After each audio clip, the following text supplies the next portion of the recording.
Good afternoon, grade 9s. I hope you are all well and welcome back after a weekend. I hope you've got some rest as well. Like normally, let's just greet each other in the chat box for the next minute or so. You can just say hello there.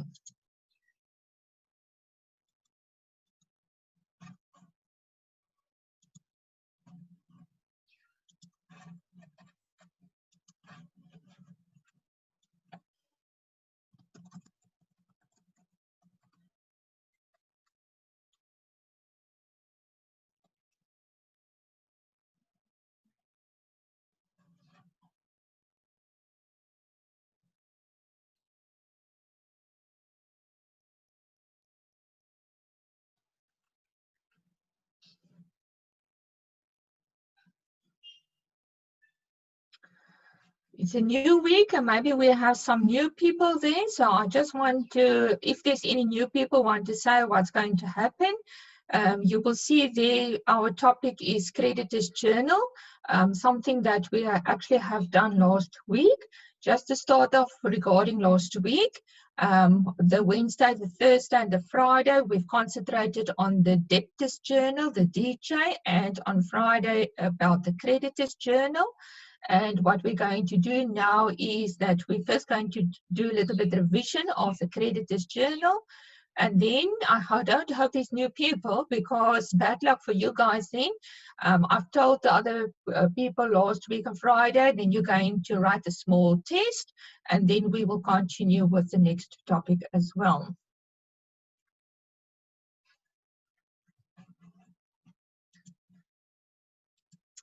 Right, so let's stop the chatting now and concentrate on the lesson.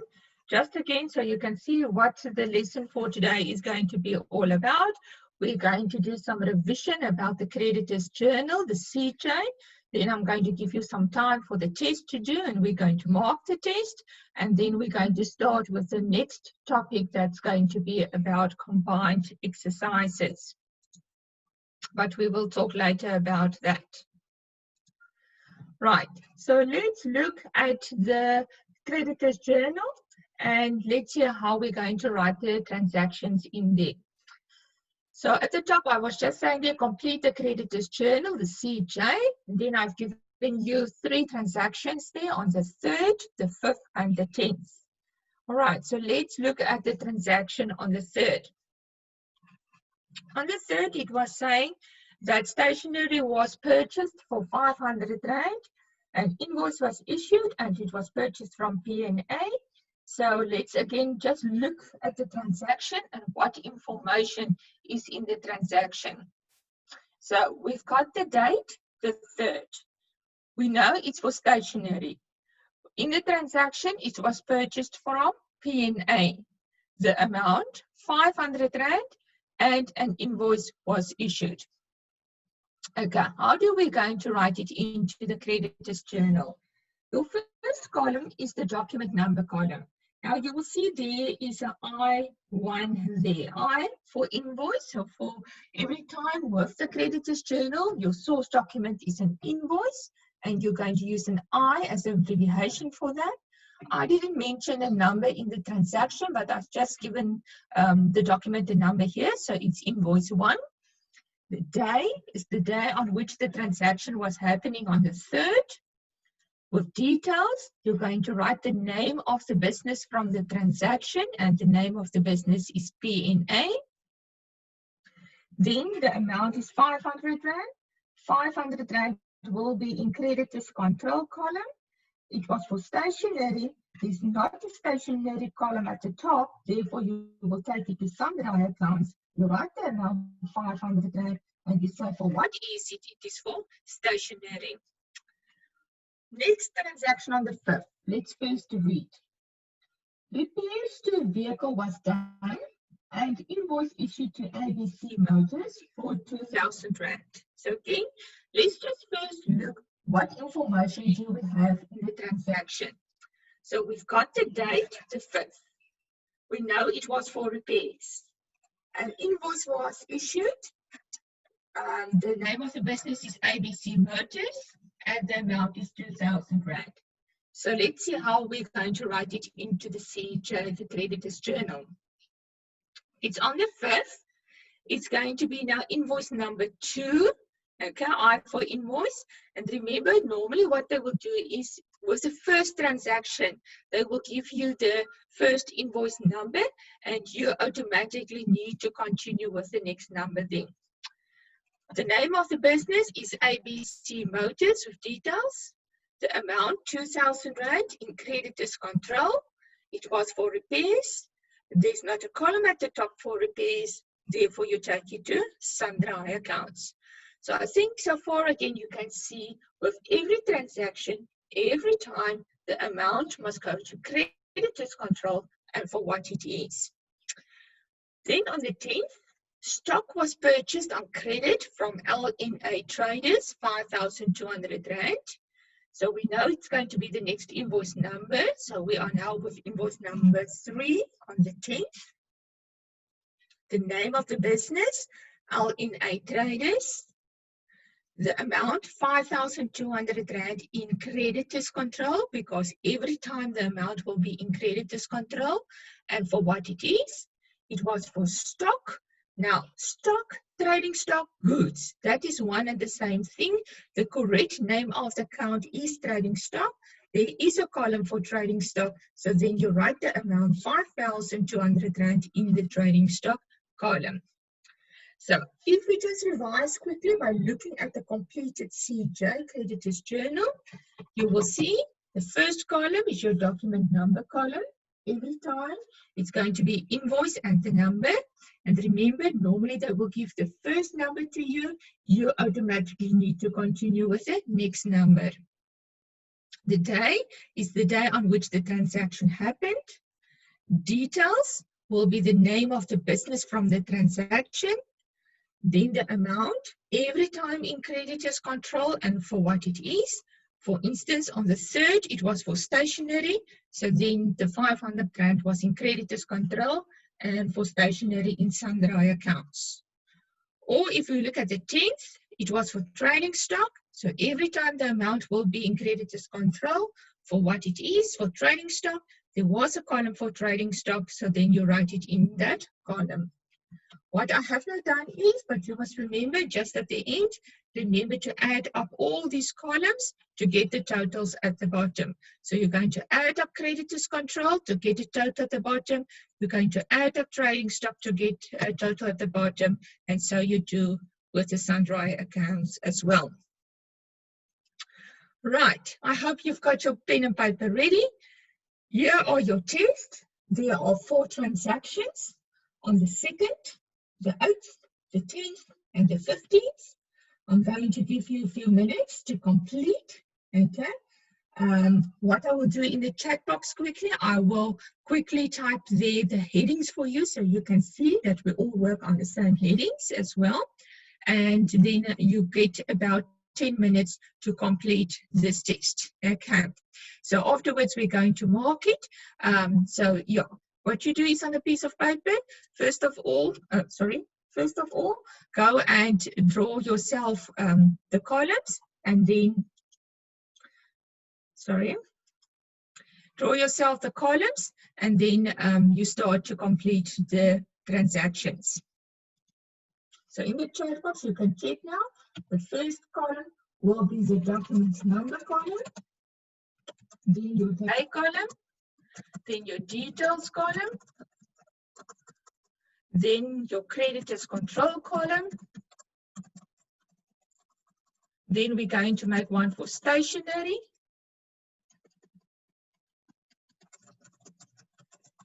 and then your sundry accounts. So there you go. Document number, day, details, creditors control, stationery, and sundry accounts.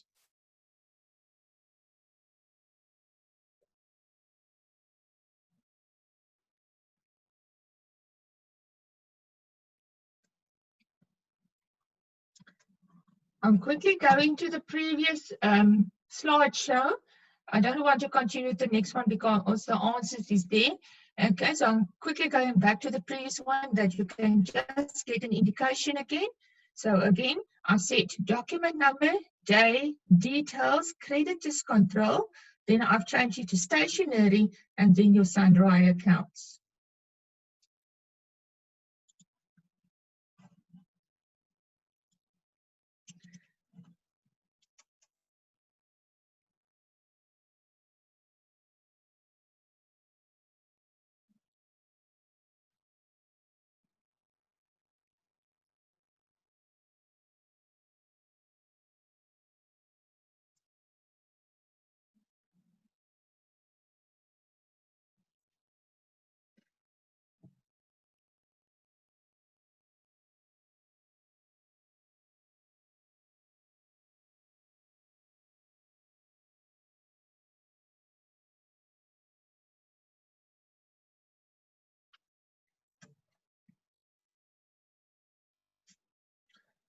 Remember, while you are busy, you've got any questions, you're more than welcome to put it in the chat box, okay?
As soon as you are done, maybe just indicate to me done in the box so I can see how far you guys are, but I will still give you about 5 minutes.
Right, I think most of you are finished.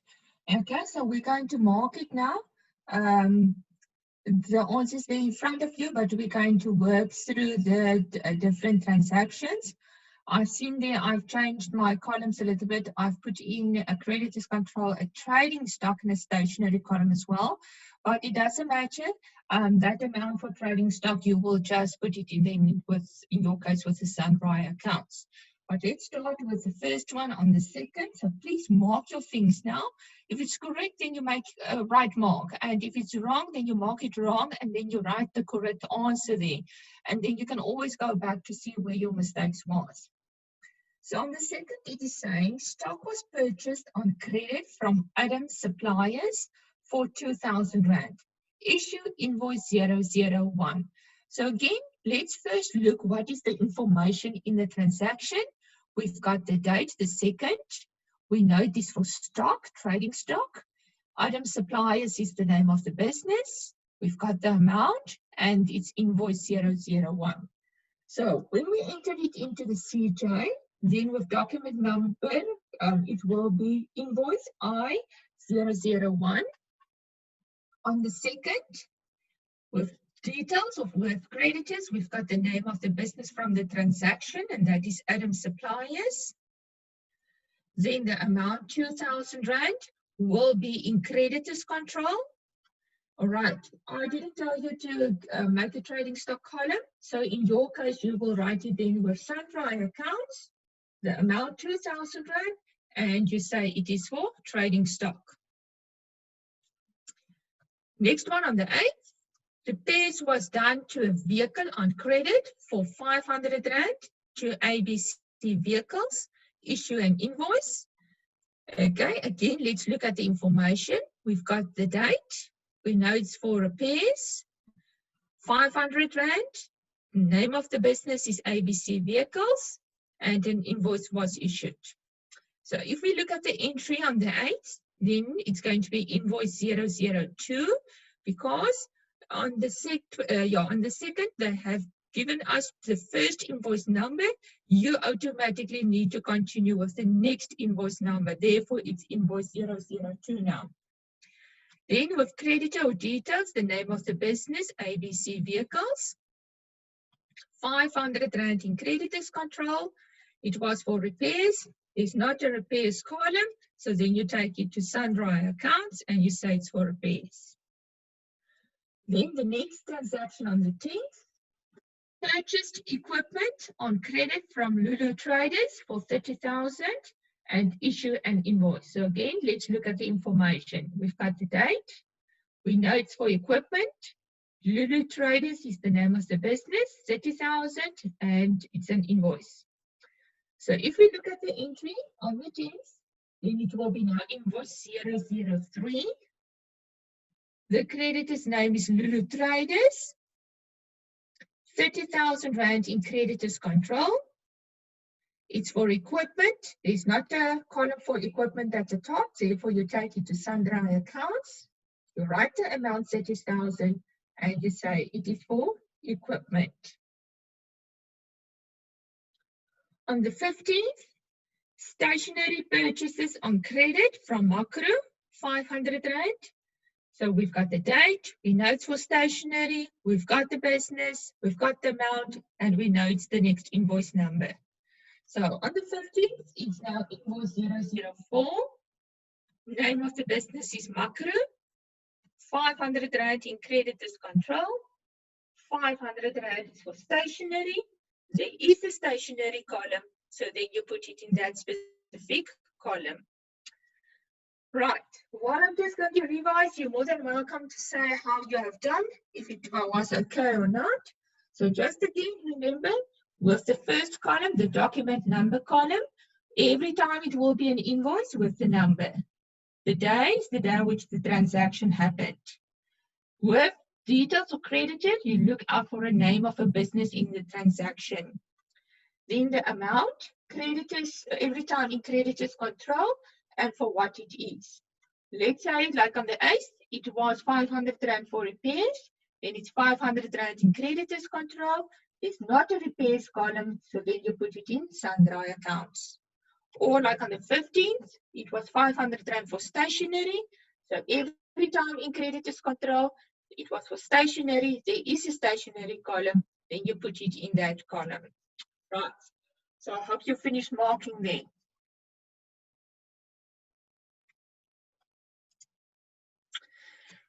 Now, people, now you need to listen carefully because now it's going to start to get more difficult. We're going to move now to the combined exercises. What do I mean with combined exercises? It means I'm going to give you a lot of transactions and it's going to be mixed, the transactions. So you need to read the transaction. From the info that you have, you need to decide, must go that transaction to the CRJ, the CPJ, the DJ, or the creditor's journal. One of those 4 journals that you've done. Okay, and then you read your next transaction, and then you do the same. You need to decide to which journal the entry must go, and then you must go and do that entry. So this is going to be actually a very big exercise at the end of the day. So before we're going to look at that, I summarized the journals for you quickly, and this little slideshow is actually very important. I actually want to say when we're going to move to the next one, I will maybe jump back to this one, but you are actually supposed to have it next to you. So your eye can go back to this slideshow the whole time, and then you will see this one is going to help you a lot. So again, if we summarize the journals, the first one is the CRJ, the Cash Receipts Journal. What is this journal all about? It's about cash or money received. So you're getting money in your business you receive the money. And the source documents involved there is a receipt and a CRR, a cash register roll. Then you also have the CPJ, that is the Cash Payments Journal.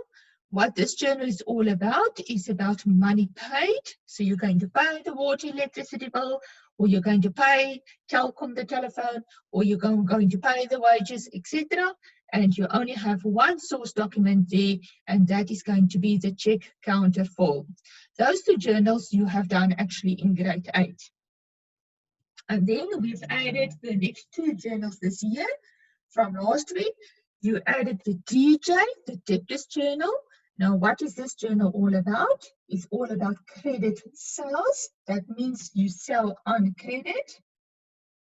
And there's only the invoice that is the source document there. And then what we've done Friday and the beginning of today is the CJ, the creditors journal. And that is about credit purchases. So you as a business is purchasing on credit. And also an invoice is the source document there. So please look at that slideshow. I just want to see the question that we have here. Now, when the owner decides to use some money for personal use, which is drawings, and plans to return it back a month later, do you record on the debtors journal? Okay, depending on what the drawings was all about. Okay, so let's say if the owner withdraws money, okay, then that transaction will be in the CPJ. But if he's giving the money back after a few months, then you receive the money again in your business, then it will be the CRJ. But the owner can also withdraw stock, for instance. Okay, then it will be a whole new journal that you don't do this year. You only do it in grade 10. That will be in grade 10, a new journal that you're going to add. We call it a general journal. So please don't break your head about that one for now. But yes, it is possible if the owner withdraws something and he puts it back later, a month or 2 or 3 months later in the business. Yes, definitely, it's a transaction happening and it must be recorded into a journal, depending if it is cash or stock or what it is going to be.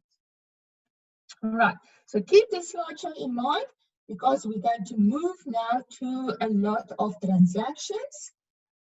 That is only a few that you see there in front of you. Okay, first of all, let's see this on the 1st, the 3rd, the 7th, the 10th, the 15th, and the 20th. Only a few. I promise you, an exercise can be much bigger than this. All right. Now, what we're going to do only for today is we're going to read through the transactions. We're going to discuss the transactions. So basically, we're going to see what info do we have.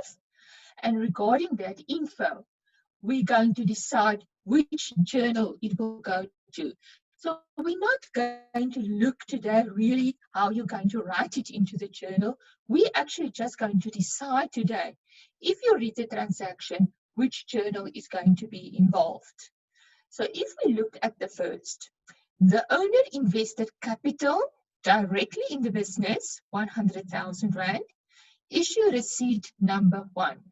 And you will see I've put the 2 words in green for you. Why? Because first of all, what is the transaction all about? It's about capital. And I think if you hear the word capital, then there's only one journal where you can write it in, and that will be the CRJ. So that is supposed to be a clue for you. But otherwise, if you look at the receipt, and Benny, well done. Before I've said CRJ, I could have seen you have put it in the box, so great.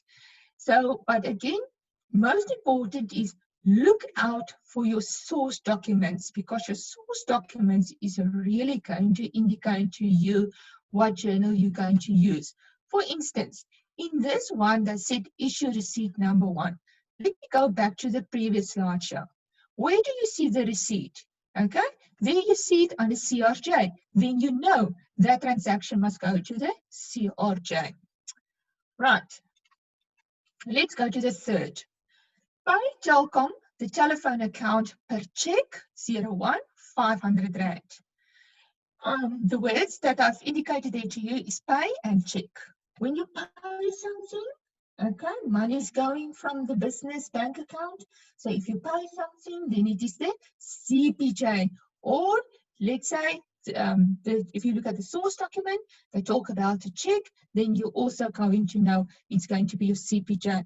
But let's quickly, sorry, let me just go back there.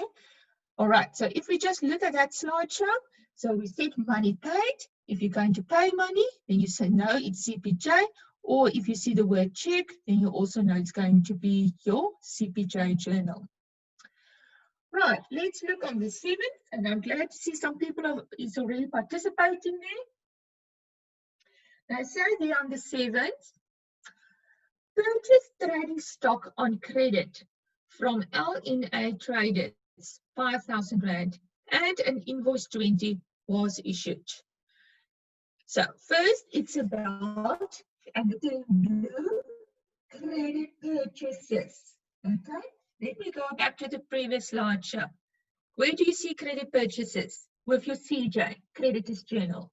Or, right, we said it's an invoice. So if you go back, okay, then you must be careful because there's an invoice with your debtors journal and there's an invoice with your creditors journal. But again, they specify and they said it was for credit purchases, therefore it's your creditors journal. Then on the 10th, sell goods on credit, so it's about credit sales, to Peter Smith for 2,000 Rand and an invoice was issued. As I said, yes, they tell us it's an invoice, but again, remember, debtors journal and creditors journals invoice.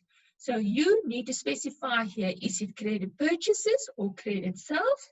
And the one on the 10th is credit sales. So let's go back. If you look there with credit sales, then you will see it's going to be your DJ, your debtors journal. Then on the 15th, rent was received from J. Ruth for 3,200 Rand and receipt was issued to him. So again, it was about rent, money that was received. So that should indicate to you CRJ.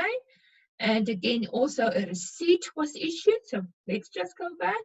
If you look there, when you received money with the receipt, then you will see there on the left-hand side top, it will be your CRJ. Then on the 20th, repairs to a vehicle was done on credit to Bason Motors, 1,000 Rand, and invoice was issued. So it's about repairs that was done on credit, and it's going to be an invoice. So that will be your CJ, your creditors journal. So it's about your creditors purchases. And like I said, there was an invoice involved. Right, so if we overlook this, yes, I've made it this time actually very easy to you guys because I indicated in each transaction the source document, and I think that is the main thing that you can use to help yourself to decide which journal to use. But let's say, because they're not going to indicate the source document the whole time. Like for instance, on the 3rd, they might just say the Thai Telecom, the telephone account, 500 Rand. Then you need to understand the transaction that something was paid, therefore CPJ. Or like, let's say, the 10th, sell goods on credit to Peter Smith for 2,000 Rand. That's it. They didn't mention an invoice. Then you must know, sell goods on credit means credit sales. And where is credit sales? Under your debtors journal. So I think what you can see is when I'm going back to the slideshow of the summary of journals, this is quite important that you need to know this out of your head. This little page is like your Bible that you had to carry with you, and from that you can then work on. So again, what is going to happen from now on? I'm going to give you an exercise, basically what you see in front of you, just with a lot of transactions. The transactions is going to be mixed. You need to take some key things out of those transactions where you're going to decide which journal is going to be used. So you need to decide, must it go to the CRJ, the CPJ, the debtors journal, or the creditors journal? What will help you is that slideshow indicating to you what the journals is all about and basically what is the source documents that is going to be involved with each of them. Keeping that in front of you, now you must listen. I'm going to give you a transaction out of my head, and then you need to decide which journal it is going to be.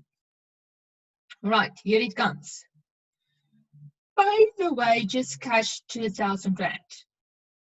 And let's play a little game. Let's see who's going to be first answering me. Great, Benny, CPJ. Because you pay it, okay, therefore CPJ. Right, here's the next one. Credit sales to Peter Smith of 3,000 Rand and an invoice was issued. Okay, Onka, you correct there with the debtors journal because I said credit sales and an invoice was issued. Right, here's the next one. According to the cash register rules, services was rendered of 3,000 Rand. Great, Onka, you are on it. Okay, CRJ, the cash receipts journal. I'm going to catch you out. The owner withdraw money of 5,000 Rand.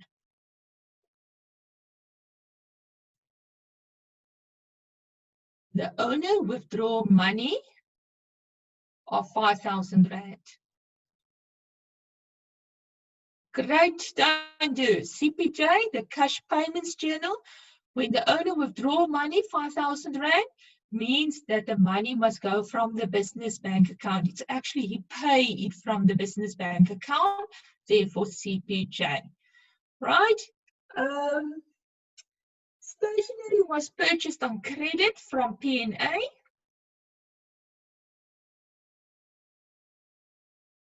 There you go, CJ, creditors journal, because it's about credit purchases. You purchase the stationery on credit, and of course an invoice will be issued. All right, let's take the last one. The owner invested capital in the business. There you go again, Onka.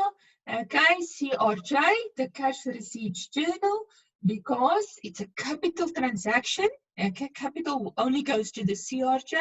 And of course, when the owner is going to invest some money, you're still going to give him a receipt as proof that he invested the money into the business. So I think you started to get the idea what is going on. So I'm going to stop there for today because you really was doing great with the test and on this now. So what we will do to continue tomorrow, then we're going to work through some exercises, activities where we're going to practice these ones, these mixed transactions or these combined exercises, and then we will take it from there on. I just want to tell you people, please, for the rest of this week, always have a pen and a paper ready. We are going to do a lot of things on paper where you're going to need to write something down for me, or where you're going to do an activity. There are going to be one day during this week. I think it will be around, I'm not sure, but I think it will be around Wednesday, where we're going to do one economic lesson. But otherwise, we're still going to continue with the accounting for this week. After the combined exercises, we are going to move to the general ledger. That is also quite difficult. People always struggling with it. So, but you have done great today. You guys can really feel proud of yourselves. So I'm going to wait. If there's any questions now, you're more than welcome to put it in the box for me.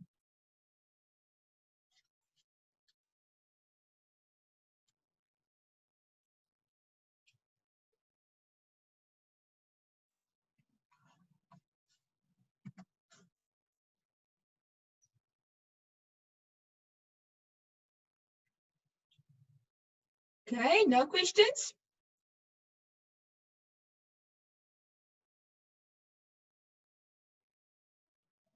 All right, guys, thank you very much for today. Have a great evening, and then I will see you guys tomorrow. Goodbye.